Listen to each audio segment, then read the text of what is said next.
Big Breakfast, Monday to Friday 4 a.m. to 6 a.m. on 702 and CapeTalk. Let's talk about mathematics, shall we? Dr. Naledi Pandor, in a podcast recently reigniting the debate around mathematical literacy, or math literacy as we call it, saying that the introduction of math literacy was one of her biggest mistakes during her time as education minister.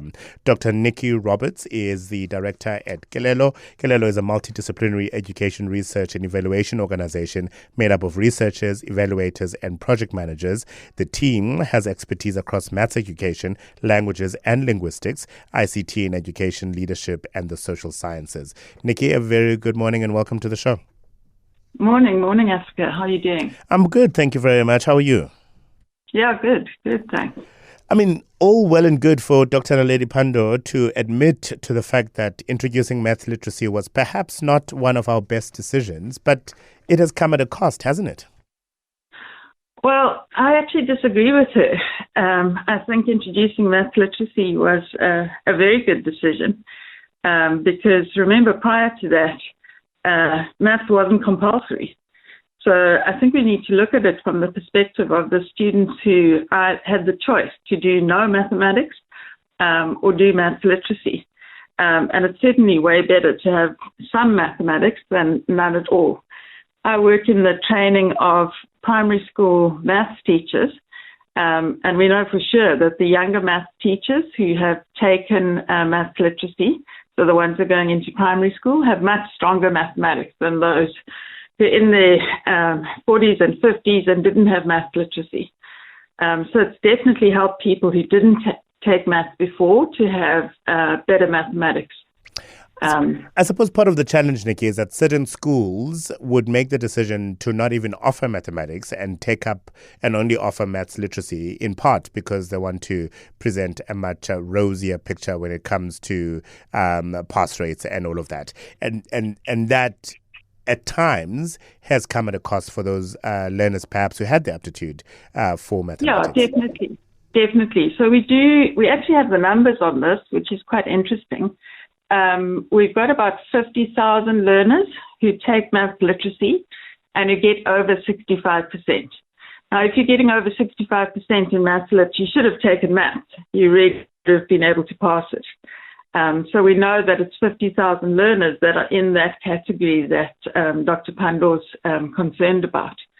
But at the very same time, we have, and this is each year, right? So 50,000 a year, which is a lot.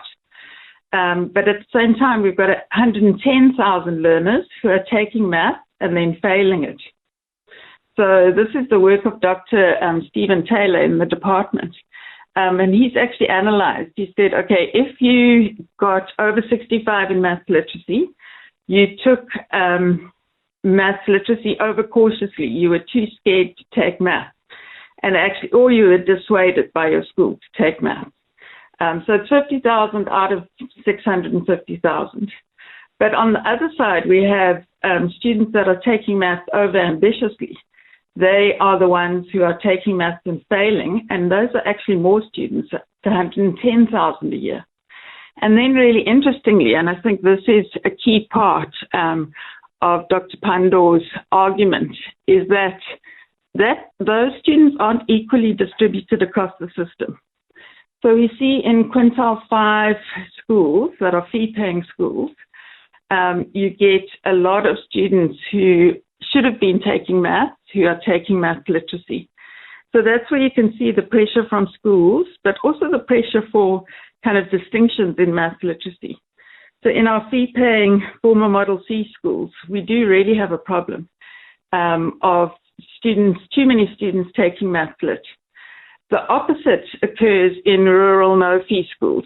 So that's where you have a lot of students taking math unwisely and failing it. And for me, it's not necessarily that we shouldn't have more kids taking maths. I think the problems with maths start early in the primary school. And I don't think it's about the children. I think it's very much about the teaching of mathematics, where we could have more children stronger coming into maths in high school and passing it. But when you actually look at the numbers, it's more who are failing maths than those who are like excelling in maths literacy. Do we see enough of an adjustment then in post-matric education, be it universities and universities of technology or vocational training, where at times mathematics and not math literacy is required as a subject that you pass before you enroll for that course or degree that you intend to read? Yeah, so I mean that's essential. The pure maths or the core maths, as we call it, it's necessary for a STEM career, right? It's also necessary, I just think, for better thinking and better problem solving. So in general, I think the trend the campaign to try and have more students doing math is really important. It's definitely pure math. It's definitely a better education. But we do have some universities that then kind of incentivize math literacy. UCT, surprisingly, is one of them, where if you're applying for a humanities course, they treat maths and math literacy as the same. So, you get 40% in maths. It's the same as you're getting 40% in math literacy. Where I really think a 40% in maths is pretty much a 70 or 80% in math literacy.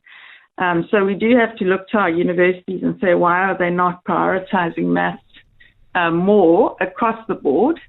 Because it is the students in the fee-paying schools who are looking at what do I need in university and also looking for the distinctions. Yeah. And so there's this perverse incentive to take math literacy. Yeah.